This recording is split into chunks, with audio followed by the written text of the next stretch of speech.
अस्सलामुअलैकुम, मैं हूं अब्दुल वासित और आप देख रहे हैं मेरा YouTube channel Abi Khan chemistry.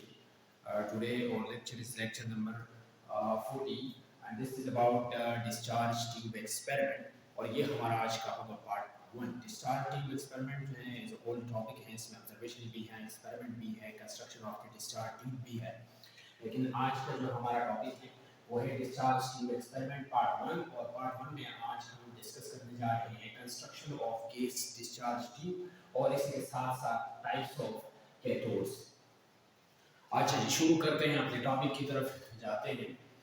इस डिस्चार्ज ट्यूब एक्सपेरिमेंट को दूसरा नाम दिया जाता है डिस्कवरी ऑफ इलेक्ट्रॉन या प्रोडक्शन ऑफ कैथोड रेज, क्योंकि कभी कभार इसमें पेपर में क्वेश्चन आता है कि right a detailed note on discovery of electron और राइट अ डिटेल्ड नोट या explain the production of cathode rays. ठीक है जी, तो इसी वजह से डिस्चार्ज मैंने यहाँ पर दो नाम्स लिखे हैं कि आपको पता चल जाए कि डिस्चार्ज ट्यूब एक्सपेरिमेंट को डिस्कवरी ऑफ इलेक्ट्रॉन के नाम से भी समझा जाता है और प्रोडक्शन ऑफ कैथोड रेज भी के नाम से भी पुकारा जाता है। तो ये दो नाम्स हैं। डिस्चार्ज ट्यूब एक्सपेरिमेंट को हम डिस्कवरी ऑफ इलेक्ट्रॉन का नाम भी दे सकते हैं और प्रोडक्शन ऑफ कैथोड रेज का नाम भी दे सकते हैं। इसके बाद ये जो डिवाइस है हमारे पास यहाँ पर मैंने ड्रा किया है, ये डिवाइस, इस डिवाइस को कहता है इलेक्ट्रिक डिस्चार्ज ट्यूब या गैस डिस्चार्ज ट्यूब। ये डिवाइस जो कि यहाँ पर मैंने कंप्लीट इसका जो स्ट्रक्चर है, स्टिच है, वो यहाँ पर ड्रा किया है। ये होल डायग्राम है डिस्चार्ज ट्यूब का या गैस डिस्चार्ज ट्यूब का या इलेक्ट्रिक डिस्चार्ज ट्यूब का। लेकिन इस डिवाइस को जो कि यहाँ पर खींचा गया है, इस डिवाइस को इलेक्ट्रिक डिस्चार्ज ट्यूब कहता है या इसी के साथ साथ इसे नाम दिया जाता है गैस डिस्चार्ज ट्यूब। अच्छा, इसके बाद आता है construction of gas discharge tube. Construction of gas discharge tube का मतलब ये है कि ये जो डिवाइस सर विलियम क्रॉक्स ने बनाया था एक्सपेरिमेंट के लिए, अपने एक्सपेरिमेंट के लिए या मतलब डिस्कवरी ऑफ इलेक्ट्रॉन के लिए या प्रोडक्शन ऑफ कैथोड रेज के लिए जो कि ये डिवाइस बनाया था, इसमें कौन कौन से पार्ट्स मौजूद थे या कौन कौन से पार्ट्स जो हैं इसमें उन्होंने फिट किए थे। तो आज हम सिर्फ और सिर्फ construction of gas discharge tube की तरफ जा रहे हैं कि construction of gas discharge tube में ये तमाम जो नीचे दिए गए पार्ट्स हैं इस पे मुश्तमिल होता है।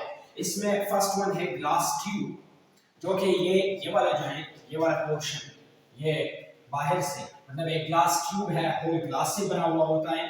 ये है ग्लास ट्यूब हमारा, ये फर्स्ट वन पार्ट है। और दूसरा जो है 2 मेटल इलेक्ट्रोड्स हैं, एक इसमें है कैथोड और दूसरा है एनोड। ये कैथोड और एनोड जो है इसलिए उन्होंने यहाँ पर रखे थे कि एक तो इसका मकसद ये था कि जो सर्किट है वो क्लोज हो जाए, मतलब सर्किट क्लोज करने के लिए ताकि इलेक्ट्रिक करंट का जो है वो सप्लाई हो सके। इसी वजह से दोनों कैथोड और एनोड को इन्होंने फिट किया था यहाँ पर। दूसरा है एनोड, एनोड कैथोड और एनोड। यहाँ पर कैथोड जो है इस पे नेगेटिव चार्ज है, एनोड जो है इस पे पॉजिटिव चार्ज है। और वैसे भी आप अगर बैटरी की सिंपल सा आपने एक मिसाल के तौर पर आपने एक बैटरी यहाँ पर लिया है, उस बैटरी की नेगेटिव टर्मिनल से अगर हम वायर को कनेक्ट करते हैं तो वो नेगेटिव टर्मिनल बन जाता है कैथोड और वो पॉजिटिव टर्मिनल जो है वो बन जाता है एनोड। ठीक है जी, तो ये 2 मेटल इलेक्ट्रोड्स उन्होंने यहाँ पर फिक्स किए थे। इसके बाद थर्ड वन पार्ट है गैस, एयर या वेपर्स। उन्होंने सर विलियम क्रॉक्स ने जो डिवाइस बनाया था या जो एक्सपेरिमेंट किया था, उस एक्सपेरिमेंट में उन्होंने गैस जो है यहाँ पर डाला था, गैस सिर्फ आयनाइजेशन के लिए, ताकि गैस जो है वो आयनाइज हो सके। ठीक है जी, तो आयनाइजेशन के लिए जो सब्सटेंस उन्होंने यहाँ पर शामिल किया था वो था गैस। और आजकल जो है एयर भी इसमें शामिल किया जाता है या वेपर्स ऑफ एनी सब्सटेंस आप इसमें शामिल कर सकते हैं। तो ये तीनों चीजें हैं, ये सिर्फ आयनाइजेशन के लिए, आयनाइजेशन सब्सटेंस है, यानी मतलब आयनाइजेशन कौन सी चीज का होगा, गैस का भी हो सकता है, एयर का भी हो सकता है, और आप वेपर्स ऑफ एनी सब्सटेंस जो है आप ऐड कर सकते हैं इसमें। फोर्थ वन है वैक्यूम पंप, उन्होंने लगाया था। ये वैक्यूम पंप जो है ये इसलिए लगाया था ताकि इसके अंदर जो गैस का प्रेशर है या एयर का प्रेशर है या जो वेपर्स हमने ऐड किए हैं यहाँ पर, उस वेपर्स का जो प्रेशर है उसको कंट्रोल कर सके। मतलब या तो मिनिमाइज, क्योंकि वैक्यूम पंप जो है ये एक काम करता है, अंदर जो एरिया है या ये जो एनवायरनमेंट है या जो ये जो ट्यूब है इसके अंदर, ये वैक्यूम पंप का काम सिर्फ और सिर्फ ये है कि इसके अंदर जो प्रेशर बना हुआ है उस प्रेशर को मिनिमाइज कर सके। तो ये वैक्यूम पंप उन्होंने सिर्फ और सिर्फ इसलिए लगाया था ताकि इसके अंदर जो गैस का प्रेशर है या वेपर्स का प्रेशर है या एयर का प्रेशर है उसको कंट्रोल किया जा सके। अच्छा, इसके बाद हाई वोल्टेज सोर्स है। हाई वोल्टेज सोर्स आप एक ऐसा मतलब एक इलेक्ट्रोलाइटिक डिवाइस जो है या इलेक्ट्रिक डिवाइस आप बनाते हैं तो इसके लिए कोई ना कोई सोर्स जो है आप शामिल करेंगे या कोई सोर्स, ऐसा सोर्स जो कि करंट जो है इस ट्यूब में सप्लाई कर सके या करंट जो है वो पैदा कर सके, प्रोड्यूस कर सके। तो इसके लिए कुछ न कुछ डिवाइस या कोई सोर्स चाहिए। तो यहाँ पर जो सोर्स उन्होंने इलेक्ट्रिक करंट के सप्लाई के लिए या इलेक्ट्रिक आर्क के प्रोडक्शन के लिए जो सोर्स यूज किया था वो था हाई वोल्टेज सोर्स। मतलब यहाँ पर बैटरी भी हो सकता है और डायरेक्टली इलेक्ट्रिक करंट भी हो सकता है। और जो 6th वन पार्ट है construction of the discharge tube में, वो है वायर्स। और ये वायर्स सिर्फ कनेक्शन के वायर्स, आमतौर पर वायर्स जो काम करता है वो सिर्फ कनेक्शन के लिए काम करता है। मतलब यहाँ पर जो वायर्स उन्होंने इस्तेमाल किए हैं ये भी कनेक्शन के लिए उन्होंने इस्तेमाल किए हैं ताकि हाई वोल्टेज सोर्स इस ट्यूब के साथ कनेक्ट कर सके, किस चीज के बिना पे वायर्स के थ्रू जो है ये कनेक्ट हो सके। तो ये वायर्स उन्होंने सिर्फ कनेक्शन के लिए इस्तेमाल किए। अच्छा जी, ये था construction of gas discharge tube. इसमें 6 पार्ट्स है। First one part glass tube है, दूसरा है 2 मेटल इलेक्ट्रोड्स उन्होंने ऐड किए थे, मतलब इस्तेमाल किए थे, एक था कैथोड दूसरा एनोड, और थर्ड वन है गैस, एयर या vapours for ionisation. Fourth one vacuum pump है ताकि प्रेशर को कंट्रोल किया जा सके। हाई वोल्टेज सोर्स है इलेक्ट्रिक करंट के सप्लाई के लिए, और वायर्स जो है वो कनेक्शन के लिए इस्तेमाल किए। ठीक है जी, ये कंस्ट्रक्शन है गैस डिस्चार्ज ट्यूब का या डिस्चार्ज ट्यूब का या इलेक्ट्रिक डिस्चार्ज ट्यूब का, ये टोटल कंस्ट्रक्शन है। अब इसके बाद आता है टाइप्स ऑफ कैथोड। कैथोड जो है आमतौर पर कैथोड नेगेटिवली चार्ज्ड होता है, यानी मतलब इसके ऊपर जो है या इस प्लेट में नेगेटिव चार्ज इस पे होता है। और ये नेगेटिव चार्ज इसलिए होता है कि यहाँ पर इलेक्ट्रॉन का सप्लाई होता है और इलेक्ट्रॉन जहां भी जाता है वहां पर नेगेटिव चार्ज जो है वो प्रोड्यूस कर जाता है। या नेगेटिव चार्ज, वैसे भी हम नेगेटिव चार्ज को इलेक्ट्रॉन कहते हैं। ठीक है जी, तो ये इलेक्ट्रॉन यहाँ पर सप्लाई होते हैं, इसी वजह से कैथोड पे जो है लाजिमी तौर पर नेगेटिव चार्ज होगा, और जो एनोड है इसका ऑपोजिट जो है जो प्लेट लगा हुआ है उस प्लेट पे पॉजिटिव चार्ज। अब ये कैथोड जो है उन्होंने कौन से कैथोड इस्तेमाल किए थे इसके इस पॉइंट पे मैं बाद में आऊंगा इंशाल्लाह। लेकिन यहाँ पर टाइप्स ऑफ कैथोड जो है ये लाजमी है, क्योंकि एमसीक्यूज में कभी कभार एमसीक्यूज में आता है कि कोल्ड कैथोड क्या काम करता है और हॉट कैथोड जो है वो क्या काम करता है। ठीक है जी, या इन दोनों का मतलब फंक्शंस क्या है, तो ये एमसीक्यूज में आते हैं ईटा टेस्ट में। इसी वजह से मैंने टाइप्स ऑफ कैथोड जो है और ये यहाँ पर लिखे हैं ताकि आपको आसानी हो और टॉपिक को समझने में आपको कोई मुश्किल ना हो। 2 टाइप्स ऑफ कैथोड्स हैं यहाँ पर, एक है कोल्ड कैथोड और दूसरा है हॉट कैथोड। कोल्ड कैथोड वो कैथोड है, मिसाल के तौर पर यहाँ पर मैं ये मिसाल के तौर पर प्लेट है, कैथोड है, ठीक है जी, इलेक्ट्रोड, और ये जो इलेक्ट्रोड है ये कैथोड है। ठीक है, अब ये कैथोड डायरेक्टली जब कैथोड रेज यहाँ पर गैसियस पार्टिकल्स हैं, ये मिसाल के तौर पर मैं सिर्फ एक पार्टिकल लेता हूं, ये गैसियस पार्टिकल है, और जब भी हम हाई वोल्टेज सोर्स से ये वायर्स जो है या ये डिवाइस कनेक्ट करते हैं तो यहाँ से कैथोड रेज जो है वो प्रोड्यूस होते हैं।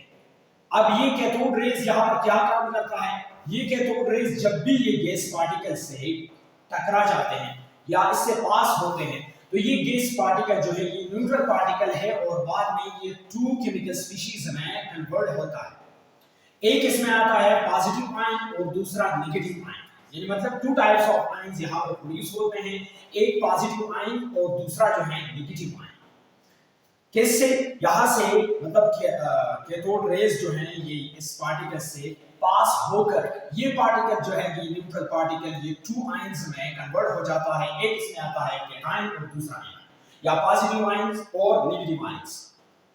अब ये पॉजिटिव आयन जो है यहाँ पर पॉजिटिव आयन से हमारा काम है, ये टू प्लेट्स है, एक हो गया एनोड और दूसरा हो गया कैथोड। यहाँ पर कैथोड रेज ने क्या काम किया?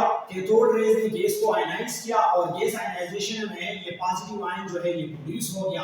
अब ये पॉजिटिव आयन जो है ये बहुत हाई स्पीड से, क्योंकि ये हाई वोल्टेज सोर्स है, अप टू 10,000 वोल्ट है इसका पोटेंशियल, 10,000 वोल्ट इसका पोटेंशियल है, तो इसका स्पीड जो है या अट्रैक्शन फोर्स जो है ये बहुत ज्यादा है। और जब भी अट्रैक्टिव फोर्स ज्यादा होता है तो क्या इस पार्टिकल का या इन दोनों पार्टिकल्स का आपस में जो स्पीड है वो बहुत ज्यादा हो जाता है।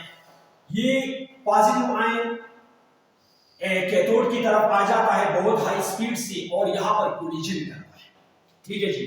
अब एक पॉइंट ये आता है कि यहाँ पर जो कोलिजन है ये इलास्टिक कोलिजन है या इनइलास्टिक कोलिजन या ये डिस्ट्रक्टिव कोलिजन है। तो यहाँ पर ये जो पॉजिटिव आयन इस कैथोड से टकरा जाते हैं या इससे कोलाइड करते हैं तो कोलिजन, इसका जो कोलिजन है ये डिस्ट्रक्टिव कोलिजन है। डिस्ट्रक्टिव कोलिजन मींस कि यहाँ पर इस कोलिजन के रिजल्ट में कुछ ना कुछ पार्टिकल्स जो हैं ये जरूर प्रोड्यूस होंगे। जब भी ये पॉजिटिव आयन इस कैथोड की तरफ आते हैं तो स्पीड भी हाई होता है, डिस्ट्रक्टिव कोलिजन होता है। तो डिस्ट्रक्टिव कोलिजन के रिजल्ट में इस कैथोड के सरफेस से इलेक्ट्रॉन्स जो है वो इमिट होते हैं। इलेक्ट्रॉन्स, ये इलेक्ट्रॉन्स इस कैथोड प्लेट से या कैथोड सरफेस से प्रोड्यूस होते हैं और ये इलेक्ट्रॉन डायरेक्टली फिर जाते हैं एनोड की तरफ। ठीक है जी। तो ये हमारा कोल्ड कैथोड है, यहाँ पर कोई मतलब टेम्परेचर नहीं दिया जाता है, सिर्फ इलेक्ट्रिक करंट के जरिए या इलेक्ट्रिक पोटेंशियल के जरिए या हाई वोल्टेज सोर्स के जरिए जो आयनाइजेशन होता है उस आयनाइजेशन के रिजल्ट में डिस्ट्रक्टिव कोलिजन होता है। डिस्ट्रक्टिव कोलिजन के रिजल्ट में कैथोड के सरफेस से नेगेटिव इलेक्ट्रॉन्स यानी मतलब इलेक्ट्रॉन्स इमिट होते हैं, वो इलेक्ट्रॉन्स जो है वो एनोड की तरफ जाते हैं, उसी तरह हम बाद में कैथोड रेज कहते हैं। लेकिन ये पूरा प्रोसीजर है कि bypassing cathode rays, gas is ionized, produce positive charge ions. Positive ions attracted towards cathode, negative charge and collide with high speed, results in emission of electrons from the cathode surface and travel towards anode. तो ये हमारा cold cathode है। तो असल में cold cathode का definition ये है कि यहाँ पर कोई टेम्परेचर इस प्लेट्स को नहीं दिया जाता है। ठीक है जी।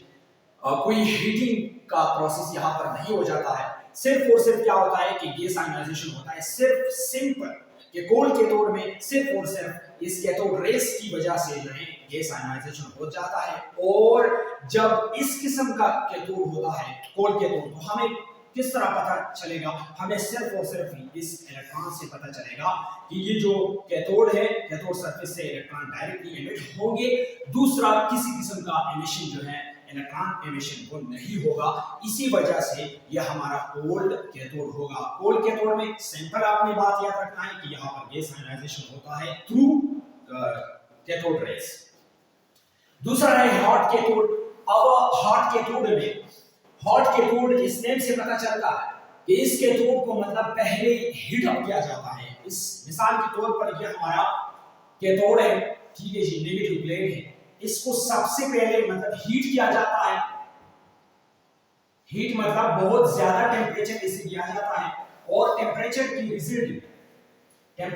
रिजल्ट में इससे इस कैथोड सरफेस से इलेक्ट्रॉन जो है वो इमिट होते हैं। इलेक्ट्रॉन्स यहां से इलेक्ट्रॉन्स इमिट होते हैं इस कैथोड सरफेस से। आयनाइजेशन नहीं होता है, सिर्फ और सिर्फ इस कैथोड ये जो प्लेट है या ये जो इलेक्ट्रोड है इसे वार्म किया जाता है, इसे हीट किया जाता है और हीटिंग के बाद इस कैथोड से डायरेक्टली खुद ब खुद इलेक्ट्रॉन जो है वो इमिट होते हैं। ठीक है। इसी वजह से इस एमिशन को, जो कि ये इलेक्ट्रॉन्स इमिट हुए हैं, इस एमिशन को हम कहते हैं थर्मो आयनिक एमिशन। आयनाइजेशन हुआ है मतलब कैथोड से इलेक्ट्रॉन एमिट हुए हैं, लेकिन इसका वजह क्या है? कैसे टेम्परेचर दिया गया है। और जब भी आप एक प्लेट को या एक मेटल को टेम्परेचर देते हैं तो वहां पे इलेक्ट्रॉन्स होते हैं, वो इलेक्ट्रॉन्स वहां से एमिट हो जाते हैं। इसी वजह से हीटिंग की वजह से इलेक्ट्रॉन एमिशन हुआ है, इसी वजह से इसे नाम दिया जाता है इस एमिशन को थर्मो आयोनिक एमिशन, और इस कैथोड को दूसरा नाम दिया जाता है थर्मो आयोनिक कैथोड। अच्छा, इसके बाद यहां पर हॉट कैथोड में एक तो ये एमिशन हो गया, ये मतलब थर्मो आयोनिक एमिशन हो गया टेम्परेचर के जरिए या हीटिंग के जरिए एमिशन हो गया इलेक्ट्रॉन्स का। दूसरा क्या होता है? दूसरा गैस आयोनाइजेशन भी हो जाता है, क्योंकि यहाँ पर जो है हाई वोल्टेज सोर्स वो अभी भी मौजूद है। हॉट कैथोड अगर आप लगाते हैं, ठीक है जी, तो फिर भी आप हाई वोल्टेज सोर्स यूज करेंगे, और अगर आप कोल्ड कैथोड यूज करते हैं तो फिर भी हाई वोल्टेज सोर्स होगा, यहाँ पर लाजमी होगा, ठीक है जी। इसमें सबसे पहले गैस आयनाइज नहीं होता है, सिर्फ आयनाइजेशन यहाँ पर होता है कैथोड प्लेट का, या एमिशन होता है कैथोड प्लेट से। इसके बाद ये प्रोसेस सबसे पहले हो जाता है। इसके बाद क्या होता है? इसके बाद गैस आयनाइजेशन होता है थ्रू कैथोड रेज। तो हॉट और कोल्ड कैथोड में सिर्फ और सिर्फ फर्क ये है कि यहां पर सिर्फ गैस आयनाइजेशन होता है थ्रू कैथोड रेज या थ्रू हाई वोल्टेज सोर्स, और यहां पर टू टाइप्स ऑफ एमिशन होते हैं, या एक एमिशन होता है और दूसरा आयनाइजेशन होता है। एमिशन में थर्मोआयनिक एमिशन जो है कैथोड प्लेट से इलेक्ट्रॉन्स एमिट होते हैं, और दूसरा गैस आयनाइजेशन होता है, ये हाई वोल्टेज के जरिए कैथोड रेज प्रोड्यूस करता है कैथोड प्लेट, और कैथोड रेज के रिजल्ट में जो है गैस आयनाइज होता है, और गैस आयनाइजेशन के बाद जब कोलिजन होता है तो कोलिजन के रिजल्ट में इलेक्ट्रॉन्स जो है प्रोड्यूस होते हैं। तो ये टू टाइप्स है, सिर्फ और सिर्फ फर्क ये है कि यहाँ पर सिर्फ गैस आयनाइजेशन होता है, और यहाँ पर थर्मो आयनिक एमिशन के साथ साथ गैस आयनाइजेशन होता है। थर्मो आयनिक एमिशन पहले होता है और बाद में गैस आयनाइजेशन का अमल जो है वो हो जाता है, ठीक है जी। तो ये मैंने यहाँ पर जो कंस्ट्रक्शन है डिस्चार्ज ट्यूब का कंस्ट्रक्शन है, या डिस्चार्ज इलेक्ट्रिक डिस्चार्ज ट्यूब जो उन्होंने यूज किया था, वो डिस्चार्ज ट्यूब का कंस्ट्रक्शन या उन्होंने कौन से पार्ट्स जो है इसमें यूज किए थे। तो ये पार्ट्स हैं, सबसे पहले इसमें कैथोड यूज किया है, टू मेटल इलेक्ट्रोड्स हैं। ये सबसे पहले ग्लास ट्यूब है, ग्लास ट्यूब ये है, ये होल ग्लास ट्यूब है, फिर टू मेटल इलेक्ट्रोड्स हैं, एक कैथोड हो गया, दूसरा हमारा एनोड हो गया, तीसरा है गैस एयर या वेपर। इसके अंदर ये जो ट्यूब है ये फिल्ड हो जाता है या फिल्ड कर जाते हैं गैस से, एयर से या वेपर्स ऑफ एनी सब्सटेंस से आप इसे फिल कर सकते हैं। फिर वैक्यूम पंप यहाँ पर लगाया है, ये हो गया वो वैक्यूम पंप, और पांचवा है हाई वोल्टेज सोर्स, और आखिर में है वायर्स। तो ये सिंपल गैस डिस्चार्ज ट्यूब है जो कि सब वैक्यूम कोक से बनाया था। अच्छा, ये था हमारा आज का टॉपिक। आपने क्या काम करना है, आपने अपने बुक में सिर्फ कंस्ट्रक्शन का जो पोर्शन है टॉपिक लिखना है डिस्चार्ज ट्यूब एक्सपेरिमेंट, लेकिन आपने इसमें जो कंस्ट्रक्शन का थोड़ा सा पोर्शन है, तकरीबन 5 to 6 लाइंस हैं, वो कंस्ट्रक्शन के बारे में है। आपने वो कंस्ट्रक्शन का थोड़ा सा पोर्शन जो है वो सिर्फ देखना है, वो स्टडी करना है, और फिर आपने ये लेक्चर जो है स्टडी करना है, ज़हन नशीन करना है, ताकि आपको बाद में कोई मुश्किल ना हो। इसी वजह से मैंने कंस्ट्रक्शन का जो टॉपिक है वो डिस्कस किया। Thank you so much and best of luck till the next lecture.